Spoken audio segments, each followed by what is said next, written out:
नमस्कारम। आज हम स्टार्ट करने वाले surcharge which is also known as rich tax. अगर पर्सन का इनकम एक लेवल के ऊपर चले जाता है तो उसको सरचार्ज भरना होता है। सरचार्ज मैंने आपको बताया था कि surcharge is not an income tax, surcharge is a tax on tax my dear friends. और टैक्स ऑन टैक्स होने का मतलब ये है कि आप एक लेवल जब क्रॉस करोगे, थ्रेशोल्ड लिमिट जब क्रॉस करोगे तो ही आपको सरचार्ज भरना पड़ेगा। तो 0 to 50 लाख तक individual, AOP, BOI, AJP and including HUF is missing here. HUF, इन लोगों का सरचार्ज का लिमिट कुछ ऐसा है कि 50 लाख तक का नील होता है। 50 लाख टू 1 करोड़ जो होता है वो 10% होता है। 1 करोड़ टू 2 करोड़ का अगर आपका टोटल इनकम आएगा तो वो 15% होगा। 2 करोड़ टू 5 करोड़ अगर होगा तो वो 25% होगा। और अबव 5 करोड़ होगा तो 37% होगा। ये आपको याद रखने के लिए मैंने ऐसे लिखा है, लेकिन एक्चुअल टेबल ऐसा नहीं है। Actual table is little complicated. एक बार आपको ये अप्लाई करने आ गया तो फिर मैं आपको जो कॉम्प्लिकेटेड टेबल है वो भी आपको दिखा दूंगा, उसमें कोई बड़ी बात नहीं है। तो 50 लाख तक आपको सरचार्ज नहीं लगता। 50 लाख टू 1 करोड़ तक का 10% तक का लगता है। 1 करोड़ टू 2 करोड़ तक का 15% लगता है। 2 करोड़ टू 5 करोड़ तक का 25% लगेगा और अबव 5 करोड़ तक का 37% लगेगा। अब एक जमाने में हमारे इनकम टैक्स में जो सरचार्ज हुआ करते थे वो मैक्सिमम 15% हुआ करते थे। जब गवर्नमेंट ने ये जो दो सरचार्ज अप्लाई किए ना, 2 करोड़ और 5 करोड़ के बीच में का 25% और 37%, इसको हम लोग बर्न रेट बोलते हैं। इससे ना लोगों को ना ऐसे टैक्स ना बहुत ज्यादा चुभता है। और ये जो क्लास है ना, ये रिच, सुपर रिच क्लास है। आप इंडिया या कोई भी इंटरनेशनली भी आप बात करो तो this is super rich class and they were not happy with the decisions of government of India कि इन्होंने 25% एंड 37% का सरचार्ज लाया, जबकि हमारा already income is getting tax at very high rate. तो this was not fair with them. तो हमने उनको क्या बोला, मार्केट के ऊपर, हमारे शेयर मार्केट के ऊपर इसका नेगेटिव इंपैक्ट ना आए करके गवर्नमेंट ने बोला कि यहाँ पे मैं आपको एक कॉन्सेप्ट बता देता हूं कि जो मार्केट से कमाया जाता है, शेयर मार्केट से जो जो इनकम कमाया जाता है, जो क्या होता है, डिविडेंड इनकम होता है। शेयर मार्केट से आप रेगुलर बेसिस पे कमाते हो। या तो 111A का शॉर्ट टर्म कैपिटल गेन आएगा जिसका रेट, टैक्स का रेट ही खुद का 15% होता है। या तो आप कमाओगे 112A long term capital gain जिसका टैक्स का रेट होता है 10% एक्सीडिंग 1 लाख, एक्सीडिंग 1 लाख। तो ये जो 3 इनकम होते हैं, इन तीनों इनकम के ऊपर गवर्नमेंट ने बोला हम प्रॉमिस करते हैं कि आपको 25% और 37% सरचार्ज लाइफ में आपको कभी देना नहीं पड़ेगा। भले आपका इनकम 5 करोड़ क्रॉस होने दो या 50 करोड़ क्रॉस होने दो या 100 करोड़ क्रॉस होने दो, आपके ऊपर मैक्सिमम सरचार्ज जो लगेगा वो हमेशा रहेगा 15% का। तो इन्होंने यहां तक ये बोला है, higher rate of surcharge of 25% and 37% is not applicable on dividend income, short term capital gain under 111A and long term capital gain under 112A, meaning thereby ये सारे के सारे शेयर मार्केट के इनकम है। हम लोग normal long term capital gain की बात नहीं करें जहां पे आपने लैंड या हाउस प्रॉपर्टी सेल किया है, या हम normal short term capital gain की भी यहाँ पे बात नहीं कर रहे। हम खाली STTP short term capital gain और लॉन्ग टर्म कैपिटल गेन की यहाँ पे बातें कर रहे हैं। चलो रेट्स पहले बता देता हूं, फिर प्रैक्टिकली जब नंबर्स करेंगे तो ही आपको ये समझ में आएगा कि एग्जैक्टली होता कैसे है।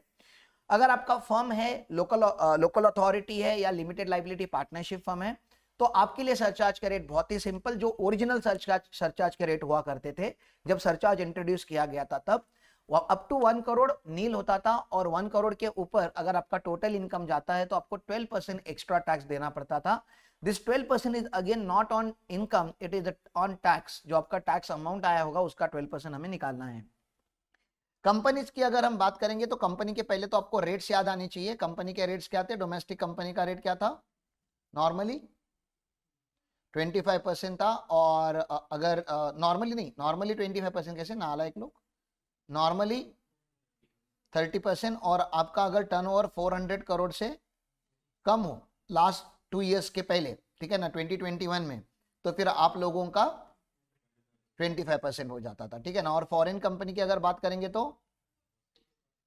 40%। तो आप देख सकते हो जो बेस टैक्स रेट्स है वो डोमेस्टिक कंपनी के कम है और फॉरेन कंपनी के ज्यादा है, ठीक है ना। तो सरचार्ज में हमने क्या किया, हमने बोला 1 करोड़ अप टू 1 करोड़, ठीक है ना, अप टू 1 करोड़ सरचार्ज लगता ही नहीं है कंपनीज को। 1 करोड़ टू 10 करोड़ के बीच में अगर डोमेस्टिक कंपनी पैसे कमाती है, टोटल इनकम होता है, तो उसका 7% सरचार्ज होता है। और अगर 10 करोड़ के ऊपर जाती है तो ही उसके ऊपर हम कितना लगाते हैं, 12% का सरचार्ज लगाते। एक जमाने में ये वाला सरचार्ज डोमेस्टिक कंपनी को भी लगता था। 1 करोड़ तक का नील, 1 करोड़ के बाद कितना हो जाता था, 12%। लेकिन मैंने आपको बोला था कि जब मोदी गवर्नमेंट ने प्रॉमिस किया था कॉर्पोरेट्स को कि हम आपका कॉर्पोरेट टैक्स क्या कर देंगे, कम कर देंगे, ठीक है ना। तो कॉर्पोरेट टैक्स कम करने के लिए उन्होंने सरचार्ज के नंबर्स कम कर दिए। उन्होंने बोला up to 1 crore nil, 1 crore to 7 crore, 1 crore to 10 crore अगर आपका होगा तो ओनली 7%, अबाउट 10 करोड़ होगा तो ही आपको कितना भरना है, 12%। अब ये तो हो गया डोमेस्टिक कंपनी का। फॉरेन कंपनी का टैक्स का रेट तो ज्यादा होता है और आप उनके ऊपर सरचार्ज का रेट और ज्यादा रखोगे तो अगेन फिर तो इंडिया में कोई बिजनेस करने आने वाला है नहीं। तो हमने बोला ठीक है, आपका बेस अमाउंट ही इतना ज्यादा है तो आपका जो सरचार्ज का रेट होगा उसको हम कम रखते हैं। तो अप टू 1 करोड़ हमने कितना रखा हुआ है, नील। 1 करोड़ टू 10 करोड़ कितना रखा हुआ है, 2%। और अबाउट 10 करोड़ कितना रखा हुआ है, 5%। आप समझते हो ना। तो 2%, 5%, 7%, 12% are the 4 possible surcharge. Sir ये स्लैब के जैसे लगता है क्या, जी नहीं, ये कैटेगरी के जैसे लगता है। कैटेगरी मतलब इसमें का कोई तो एक ही लगेगा। मतलब अगर कंपनी का इनकम अगर 8 करोड़ का होगा तो उसको 7% सरचार्ज ही लगेगा, और कंपनी का इनकम अगर 18 करोड़ होगा तो उसको 7% नहीं लगेगा, अभी उसको डायरेक्टली कितना लगेगा, 12% ही लगेगा। मतलब किसी कोई तो एक सरचार्ज ही लगेगा। आप समझ रहे हो ना, ये कैटेगरी है, कोई स्लैब वगैरह की बात नहीं कर रहा मैं आपको, ठीक है ना। डायरेक्टली एक कोई तो रेट आपको अप्लीकेबल होने वाला है। चलो ठीक है, इसके आगे मुझको आपको बताना था हेल्थ एंड एजुकेशन सेस जो होता है वो 4% का होता है। वो इनकम टैक्स के ऊपर भी लगता है, इनकम टैक्स के ऊपर इंक्लूडिंग सरचार्ज के ऊपर लगता है, ठीक है ना। फिर यहाँ पे एक फर्म का हमने एग्जांपल ले लिया आपको बताने के लिए कि पीएन राज एसोसिएट करके है, एक लीगल स्टेटस है इसका पार्टनरशिप फर्म, और इसका रेसिडेंशियल स्टेटस है रेसिडेंट, और इसका AY 23, 24, 22, 23 के लिए हम लोग टैक्स निकाल रहे हैं, और इसका टोटल इनकम 30 करोड़ है। अगर आपका फर्म को कोई भी इनकम बोलता है 30 करोड़ है तो फर्म का टैक्स का रेट कितना होता है, बेस टैक्स रेट 30% ना। फर्म LLP का टैक्स का रेट कितना है देश में, 30% फ्लैट है। तो 30 करोड़ का 30% करेंगे तो 9 करोड़ आ जाएगा, राइट। और अभी क्योंकि इसका इनकम 1 करोड़ से ज्यादा है, फर्म का सरचार्ज क्या था, अप टू 1 करोड़ नील। 1 करोड़ के ऊपर अगर जाएगा तो 12%, तो 12% लगेगा यहाँ पे, राइट। तो इनकम टैक्स का कितना लग गया सरचार्ज, 12% सरचार्ज लग गया यहाँ पे। तो ये आ गया आपका 1 करोड़ 8 लाख रुपीज। और फिर अभी आपको आगे क्या करना है, देखो यहाँ पे आगे क्या करना है, इन दोनों को इंक्लूड किया तो इनकम टैक्स इंक्लूडिंग सरचार्ज आपका इनकम आ गया 10 करोड़ 8 लाख। आप समझ रहे हो, उसके ऊपर कितना लगाना है, 4% सेस। 4% सेस इनकम टैक्स के ऊपर नहीं लगा, इनकम टैक्स इंक्लूडिंग सरचार्ज के ऊपर लगा। तो पहला सेस की पहला सरचार्ज, पहला सरचार्ज, उसके बाद सेस लगाने का, सेस सबसे लास्ट में लगाने का। आप जब खाना बनाते हो तो गार्निश करने के लिए कैसे आप कोरिएंडर ऊपर से टॉप पे डालते हो, या केक बनाया होगा तो आप कैसे करते हो, ड्राई फ्रूट्स ऊपर से केक के ऊपर कैसे आप स्प्रिंकल करते हो, वैसे ही ये सरचार्ज है, सॉरी वैसे ही सेस है। सेस जो है आपको लास्ट में खाली टॉपिंग्स करने के लिए यूज करना है, ठीक है ना, गार्निश करने के लिए। अब खाना बनाने से पहले खाना कोई गार्निश नहीं करता, पहले खाना बनाया जाता है। तो इनकम टैक्स और सरचार्ज 2 लेयर्स होती है। जैसे पकड़ लो केक बनाने के टाइम पे जो जो ब्रेड होता है, ठीक है ना, वो हो गया इनकम टैक्स, उसके ऊपर जो क्रीम लगता है वो हो गया सरचार्ज। अब गार्निश करने के लिए उसके ऊपर बाद में करेंगे ना, गार्निश सबसे लास्ट में करेंगे, तो ये सबसे लास्ट में लगता है, हमेशा याद रखो। तो आप देख सकते हो कि इंडियन पार्टनरशिप फर्म्स का या LLP का गम क्या है इंडिया में। अब 30 करोड़ कमाओ, 11 करोड़ 10.5 करोड़ के आसपास तो गवर्नमेंट लेके जाएगा आपका। ऑलमोस्ट 1/3 इनकम हमेशा क्या लेता है, गवर्नमेंट ले लेता है, ऑलमोस्ट 1/3। आप जितना भी कमाते हो उसका 1/3 इनकम कौन ले लेगा, गवर्नमेंट ले लेगा। ये आपको याद रखना पड़ेगा ऐसे कि 1/3 इनकम तो मिनिमम ले लेंगे, 1/3 से ज्यादा ही ले ले। 30 करोड़ कमाया तो 1/3 कितना होता है, 10 करोड़ होता है। ये लोग कितना ले रहे हैं, 10.5 करोड़ के आसपास ले रहे हैं। और आपने लेट भरा होगा तो इंटरेस्ट वगैरह लगाएंगे, मजा आएगा आपको लाइफ में, ठीक है। तो ये होता है असोपी पार्टनरशिप फर्म का टैक्सेशन। पार्टनरशिप फर्म का क्लियर हो गया, ठीक है ना। वैसे पार्टनरशिप फर्म आपके सिलेबस में ज्यादा फोकस नहीं है, लेकिन MCQ वगैरह में आएगा तो आपको पता होना चाहिए, क्योंकि रेट ऑफ टैक्स का टेबल उन्होंने दे दिया है, ओके। इसलिए हम कभी भी किसी को भी एडवाइस नहीं करते कि आप पार्टनरशिप फर्म या LLP चालू करो। अगर आपका बिजनेस आपको छोटा रखना है तो आप क्या कर सकते हो, प्रोप्राइटरशिप में ही चालू कर सकते हो, क्योंकि प्रोप्राइटरशिप को स्लैब का बेनिफिट मिलता है, पार्टनरशिप फर्म को स्लैब का बेनिफिट नहीं मिलता। यहां तक क्लियर है, ओके। इससे अच्छा तो कंपनी ना, फिर कंपनी का रेट कम से कम 25% है, हाँ, लेकिन कंपनी का भी अच्छा नहीं होता, वो कंपनी टैक्सेशन में आपको समझेगा, क्योंकि कंपनी में डबल टैक्सेशन की रेट होता है, बोले तो कंपनी में डबल टैक्सेशन की रेट होता है, बोले तो अरे कंपनी भी टैक्स भरेगा ना PBT के ऊपर, और कंपनी जब डिविडेंड देगा तो शेयर होल्डर भी उसके ऊपर टैक्स भरेगा तो डबल टैक्स लग रहा है ना।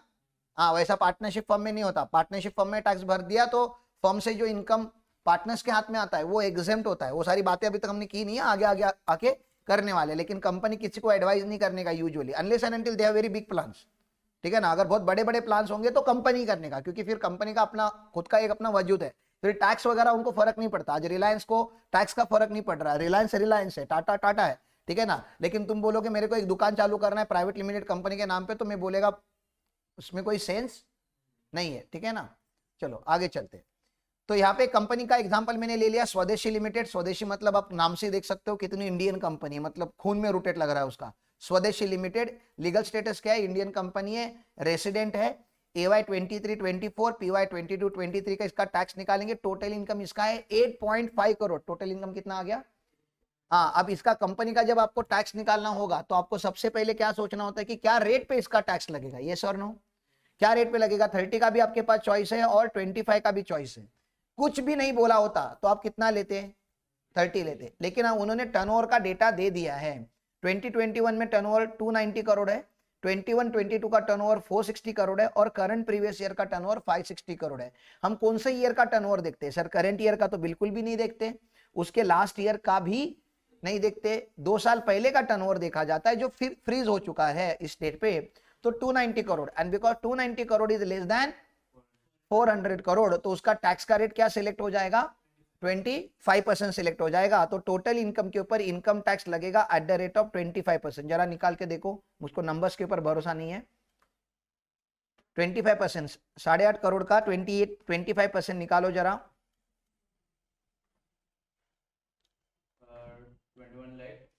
2 करोड़ 12,50,000 आ रहा है ये नंबर, ठीक है ना। अब आपको क्या सोचना है, चलो सर इनकम टैक्स तो निकाल लिया, लेकिन इनकम देख के क्या लग रहा है आपको, गरीब कंपनी है कि अमीर कंपनी है।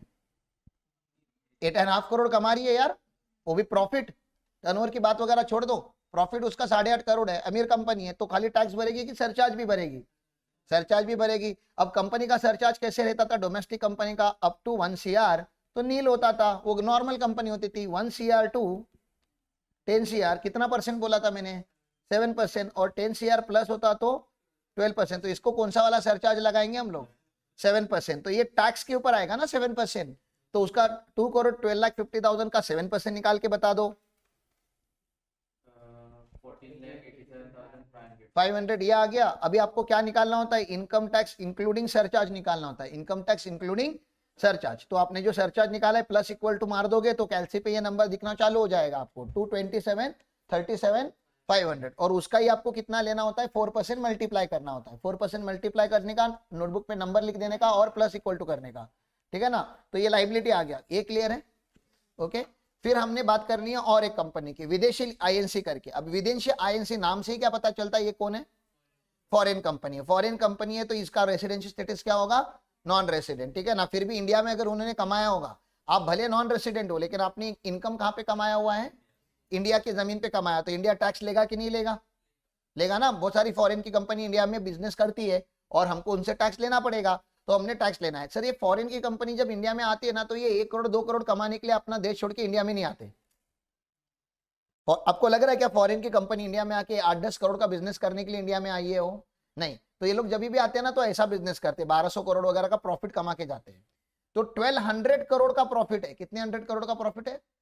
हाँ, तो अभी आप रुपीज में डेटा निकालो ही मत, आपको अमाउंट भी किसमें रखने हैं, करोड़ में ही रखने हैं। तो 1200 के ऊपर ही आपको टैक्स निकालना है, 1200 करोड़ का आपको टैक्स निकालना है। क्या रेट पे टैक्स होता है फॉरेन कंपनी, 40%। तो 1200 करोड़ का 40% कितना होगा, 480 करोड़।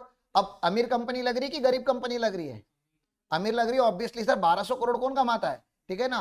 और फिर उससे सरचार्ज लेंगे कि नहीं लेंगे, कितना, अभी 1 करोड़ तक का अगर इनकम होता तो नील होता, 1 करोड़ से 10 करोड़ के ऊपर होता तो 2% होता, 10 करोड़ के ऊपर होता तो 5% होता, क्योंकि ये फॉरेन कंपनी के ऐसे रेट होते हैं सरचार्ज के।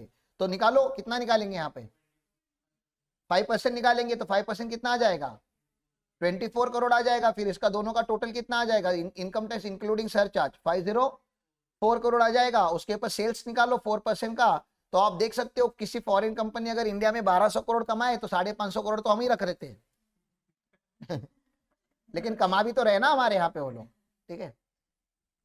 ओके, रिबेट की तो बातें इसके पहले भी हमने बहुत सारी की है, लेकिन रिबेट अपन ना नेक्स्ट लेक्चर में करते हैं। सरचार्ज का यहां तक समझ में आया?